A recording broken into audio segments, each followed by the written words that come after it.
Di antara perkara yang membatalkan puasa adalah masuknya benda ke dalam tubuh kita melalui mulut. Nah, pertanyaannya, apakah ketika suatu benda masuk ke mulut langsung batal puasanya? Jawabannya jelas tidak. Jadi, ketika ada benda, baik itu benda cair, padat, atau dahak mungkin, yang sudah sampai di mulut kita, masuk ke dalam, itu akan membatalkan puasa kalau sudah ke bagian dalam tenggorokan. Nah, jadi dalam tenggorokan kita sudah kita ketahui ada 3 tempat keluarnya huruf.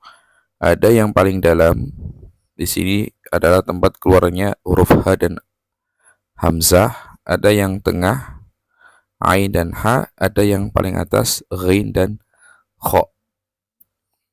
Nah, benda masuk ke mulut, masuk ke tenggorokan, akan membatalkan puasa kalau sudah melewati batasan tempat keluar huruf H.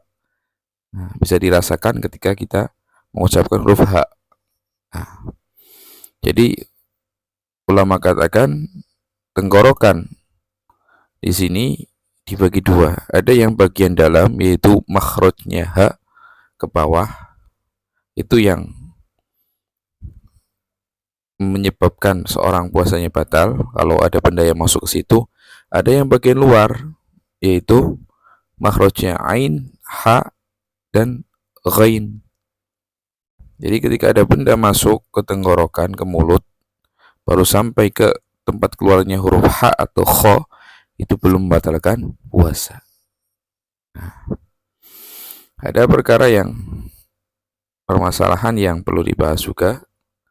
Nah, yang banyak ditanyakan adalah ketika menelan air liur. Nah, bagaimana hukumnya? Apakah itu bisa membatalkan puasa? Ulama katakan menelan air liur itu hukumnya tidak membatalkan puasa, walaupun sengaja dikumpulkan dalam mulut sampai banyak, kemudian ditelan. Nah, tapi dengan syarat pertama, air liurnya itu belum keluar dari mulut, belum sampai keluar ke bibir, masih di dalam mulut. Yang kedua, tidak bercampur dengan suatu apapun, baik benda najis atau yang suci. Mungkin campur dengan kopi, teh, dan sebagainya. Jadi tidak boleh tercampur. Yang syarat kedua, pertama, tidak boleh keluar daripada mulut. Kalau syarat ini terpenuhi, berarti menelan air liur itu tidak membatalkan puasa. Nah, tapi kalau sudah keluar dari mulut, sudah keluar ke bibir, kemudian ditelan lagi, nah itu bisa membatalkan puasa. Nah, yang kedua, permasalahan ketika kita mandi atau berwudu, kemudian tidak sengaja menelan air, gimana hukumnya? Jadi untuk hukum ini diperinci, ya, masuknya air ke dalam tubuh kita tanpa disengaja. Nah, kalau disengaja jelas, ya, kalau disengaja itu jelas batal. Nah, kita perincikan hukum apa masuknya air semuanya, ya.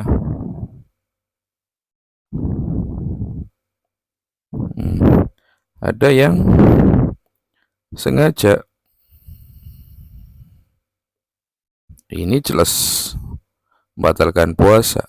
Ada yang terkadang tidak sengaja.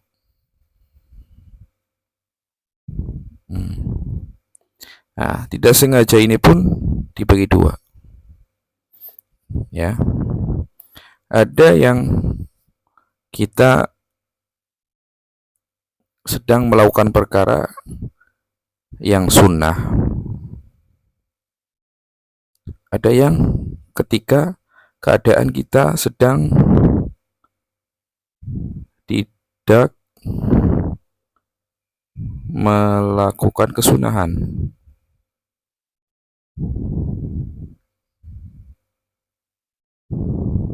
Nah, ya.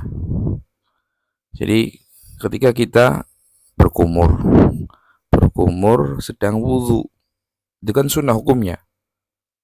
Dan berkumur ketika puasa itu tidak disunahkan mubalaghah, jadi tidak sampai ke tenggorokan, sekedarnya saja. Nah, ketika kita berwudhu, berkumur secara sunnah, kemudian tidak sengaja airnya masuk, itu tidak membatalkan puasa. Untuk yang ini tidak batal puasanya, ya. Tapi kalau tidak sedang melakukan kesunahan, lagi ya berkumur-kumur, lagi mungkin main-main atau lain sebagainya, ininya tidak melakukan kesunahan, kemudian tidak sengaja airnya masuk, maka ini bisa membatalkan, batal puasanya. Aslinya ini pun hukum tidak hanya air yang ketika masuk mulut, air masuk telinga atau lubang-lubang lain di tubuh kita. Kalau kita sedang melakukan kesunahan, contohnya lagi mandi sunnah, lagi mandi Jumat, atau bahkan lebih dari itu sedang mandi wajib, kemudian tidak sengaja airnya masuk ke telinga, maka tidak batal puasa.